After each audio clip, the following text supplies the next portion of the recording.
How does the legal system protect the visitation rights of non-custodial parents? How? Not very well, generally. But before I elaborate, let's ask and answer this question first. Is the legal system designed to protect the visitation, and visitation is also known as parent time, rights of non-custodial parents? The answer to that question is ostensibly yes. But as I stated above, regardless of how well the legal system may be designed or may intend to protect the parent time or visitation rights of non-custodial parents, designs and intentions are meaningless without proper enforcement. And just how well are the designed or intended protections of non-custodial parent time or visitation administered and enforced? Terribly, for the most part.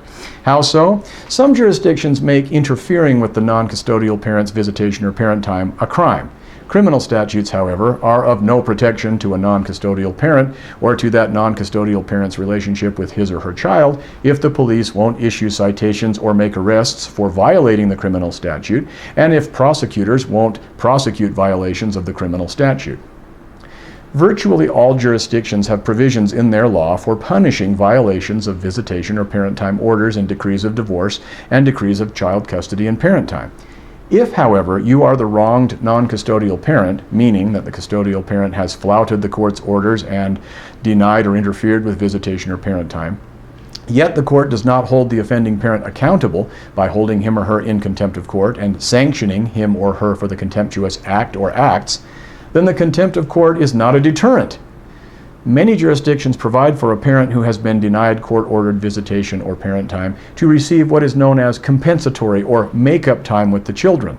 And that's sensible. If the other parent denies you a weekend or a holiday with your children, then the court has the power to award you a make-up weekend or holiday. Again, however, such concepts and provisions in the law are meaningless when courts don't enforce them, and many courts won't.